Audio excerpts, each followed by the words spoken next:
وعلیکم السلام ورحمۃ اللہ وبرکاتہ۔ نحمده ونصلي على رسوله الكريم اما بعد فاعوذ بالله من الشيطان الرجيم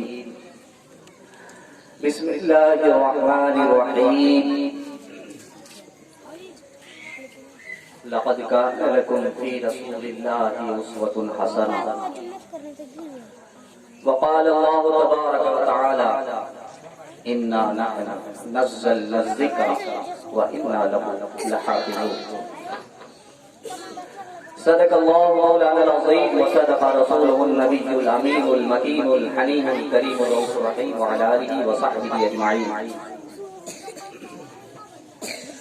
معزز سامعین، حاضرین، معزز سامعات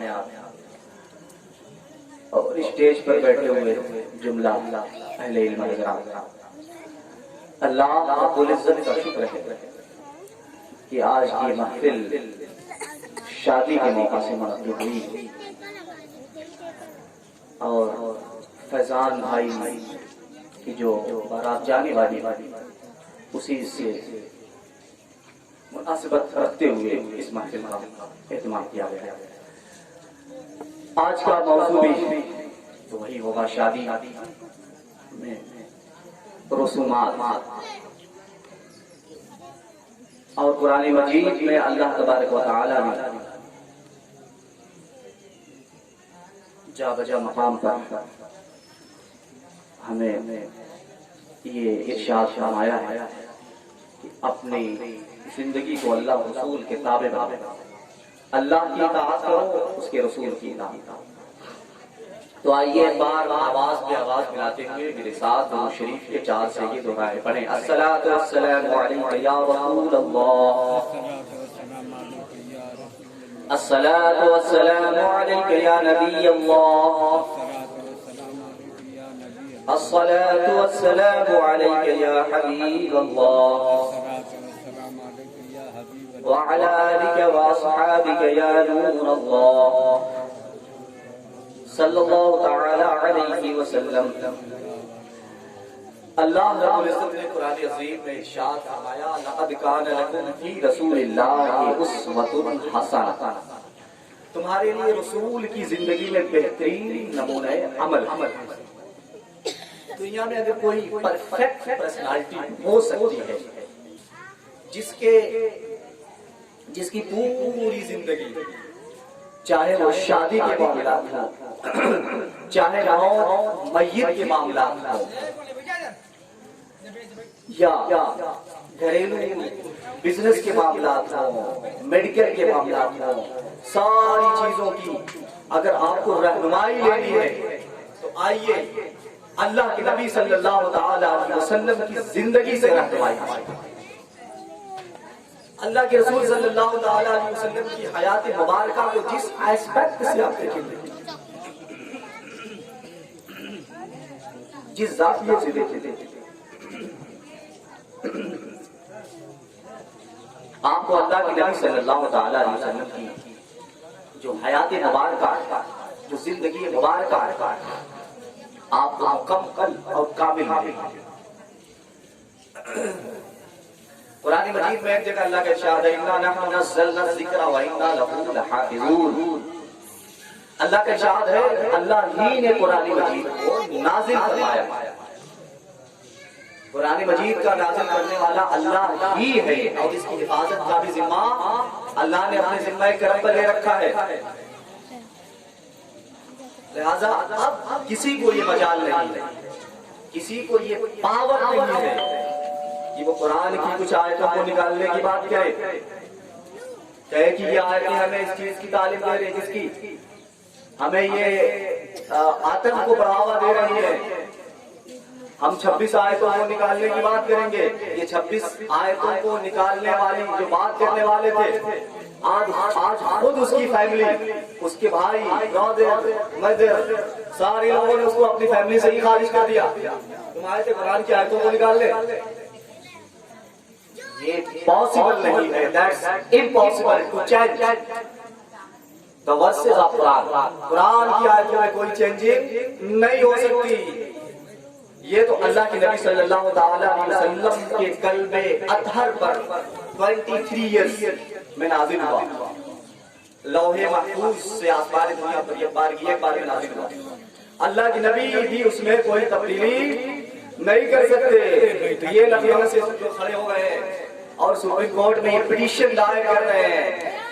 یہ پٹیشن دائر کرنے والے کو سوچنا چاہیے تم کمیونل رائٹس کرانے کی سازش کر رہے ہو. ہندوستان میں بڑے پیمانے پر تم فساد کروانے کی فکر کر رہے ہو اور تم کسی اور کے ایجنڈے میں چل رہے ہو. قوم کو گمراہ نہ کرو. سوشل میڈیا کے ذریعے آج لوگ صبح سے شام تک فیس بک پہ، واٹس ایپ پہ، ٹویٹر پہ، تمام سوشل میڈیا پہ لگے ہوئے ہیں. وہ بھی انہیں کو سنتے ہیں. انہیں بھی سمجھنا چاہیے کہ اللہ تبارک و تعالیٰ نے قرآن مجید کی جو پہلی دوسری سورہ بقرہ کی جو پہلی آیت ہے، پہلی آیت میں فرمایا الف لام میم ذالک الکتاب لا ریب فیہ.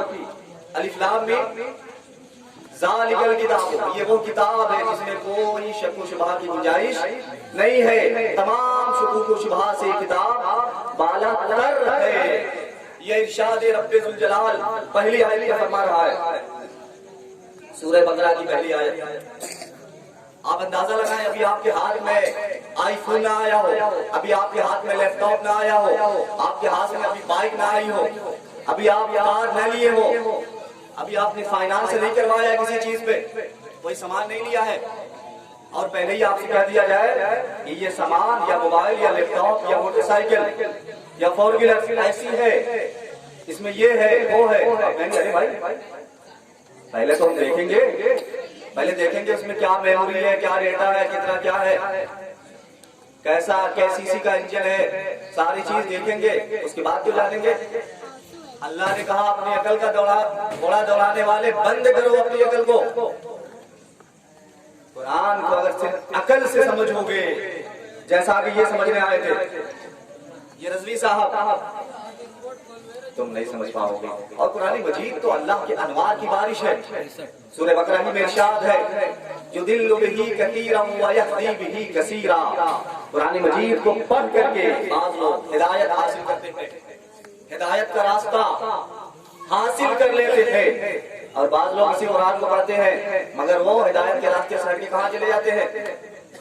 مس گائیڈ کے شکار ہو جاتے ہیں، گمراہیت کی طرف چلے جاتے ہیں. اپنے دل کی سرزمین کو، اپنے قلب کو، اپنے باطن کو اللہ کی باتوں کو سمجھنے کے لیے، اللہ کی آیتوں کو سمجھنے کے لیے اس کے قابل بناؤ. اس لیے کہ بارش جب ہوتی ہے، بارش اگر اچھی زمین پر پڑتی ہے تو اس زمین سے سبزے اگتے ہیں، ہریالیاں آتی ہیں. وہی بارش گندی زمین پر پڑتی ہے تو زمین سے بدبو ہوتی ہے، تعفن آتا ہے، تمام بیماریاں پھیلتی ہیں. آؤ اپنے دل کی سرزمین کو، اپنے دل کی زمین کو اچھا بنا لو قرآن کو سمجھنے کے لیے. اور آج ہم شادی کی محفل میں اکٹھا ہونے کے لیے یہاں پہ اکٹھا ہوئے ہیں.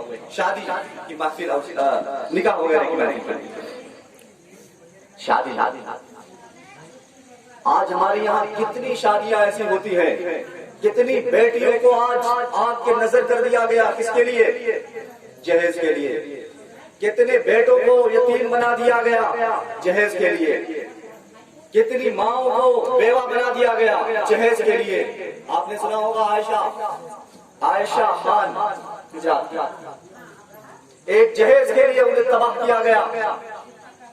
اور یقیناً خودکشی تو کوئی اچھا عمل نہیں ہے، اور نہ یہ کسی پرابلم کا سیلیوشن ہے، کسی مسئلے کا حل. خودکشی، جان دے دینا، کسی ندی میں کود جانا، یہ حل تو نہیں ہے. یہ تو حرام موت ہوئی، یہ تو جائز نہیں ہو سکتی.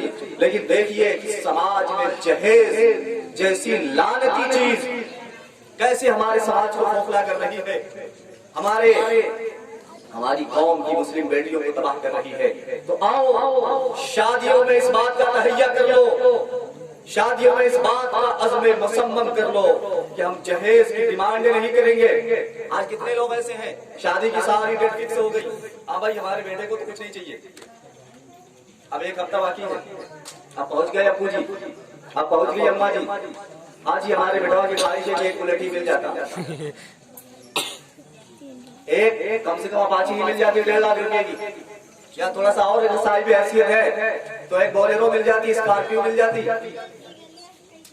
کیا کر رہے ہو اس سماج میں, کیا کرنا چاہتے ہو؟ اپنے بازوؤں سے کسی کمائی کو, کسی گاڑی کو لینے کی کوشش کرو, اپنے بازوؤں کو مضبوط کرو. تمہارے بازوؤں کو مضبوط کیا گیا ہے, کمانے کے لیے تمہیں کہا گیا ہے. یہ تو بھیک منگے لوگ ہیں جو سماج میں اس طرح کی باتیں کرتے ہیں. یہ ایسی گھرانوں میں شادی کرنی نہیں چاہیے, نہ ایسے گھر سے بیٹی لانی چاہیے, نہ ایسے گھر میں بیٹی دینا چاہیے جو جہیز کی ڈیمانڈ کرے یا جہیز کا مطالبہ کرے. اللہ کے نبی صلی اللہ تعالی علیہ وسلم نے ارشاد فرمایا ہے, شادی انسان جو کرتا ہے یا تو دولت کی وجہ سے کرتا ہے, اور یا تو شکل و صورت بہت اسمارٹ ہے, بہت بیوٹیفل ہے, خوبصورت ہے. کسی گھر کو آباد ہونے کے لیے دولت کافی نہیں ہے, کسی گھر کو آباد کے لیے صرف خوبصورتی کافی نہیں ہے. کسی دنیا نے دیکھا ہے بڑے بڑے کروڑ پتی کے گھر ایسے ہی تباہ ہو گئے, بڑے بڑے شکل و شباب والے بڑے بڑے خوبصورت انسانوں کے گھر ایسے ہی برباد ہیں. وہاں آرام نہیں ہے, اطمینان نہیں ہے, کبھی بیٹی سے لڑائی, کبھی باپ سے لڑائی, کبھی بہن سے لڑائی. سکون نہیں ہے, سکون دولت میں نہیں ہے, سکون شکل و شباب میں نہیں ہے. اللہ کے نبی نے ارشاد فرمایا فاظفر بذات الدین, دیندار کو ترجیح دو. اگر تم نے دولت کو ترجیح دی تو دولت تو آپ کے ساتھ سائے بن کر کے ساتھ ساتھ نہیں چلے گی. آج آپ دولت لے کر کے چل رہے ہیں, کل وہی اولاد, اس سے اولاد چلے گی جس سے آپ بیاہ کر جس خاتون کو, جس عورت کو لائے ہیں, اس سے ساری خاندان, ساری نسل تو اسی سے چلنی ہے. اب اگر وہ نیک نہیں ہے تو ساری کہانیاں گھر میں شروع ہو جائیں گی. تو بتائیے گھر آباد رہے گا یا برباد رہے گا؟ آباد رہنے کا تو کوئی سوال ہی پیدا ہوتا. اللہ کے نبی کا یہ فرمان, اس کا مطلب یہ نہیں ہے کہ نہیں تم جوڑ کا رشتہ ہے, دیکھو جوڑ توڑنا, وہ جوڑ توڑ تو ہونا چاہیے, مگر سب سے جو اسپیشل چیز ہے, جو مین چیز ہے, وہ دینداری, خلق. دیکھو اس نے خلق اس کے اندر ہے, اچھا کردار ہے کہ نہیں, نوبل کیریکٹر ہے کہ نہیں. ورنہ آج اسی سماج نے, اسی سوسائٹی میں دیکھا ہے شادی بھی ہو گئی, شادی ہونے کے بعد بھی لوگ بیڈ شیئر کرتے ہیں, بیڈ روم شیئر کرتے ہیں.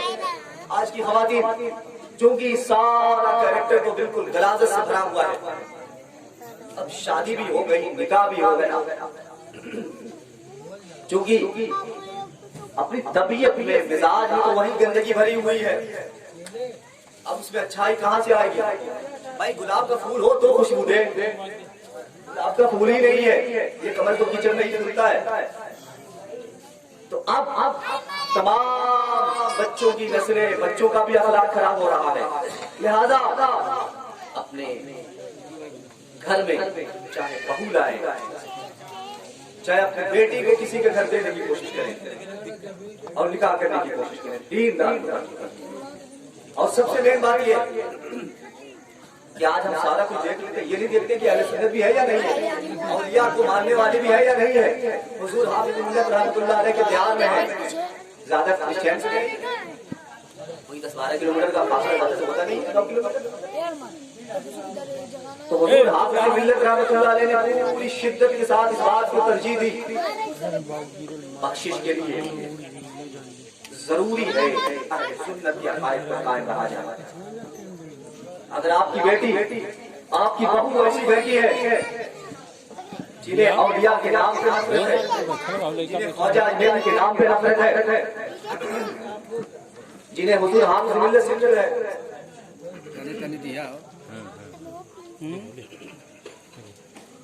ایک بات روشن پڑھنے کی صلی اللہ علیہ وسلم.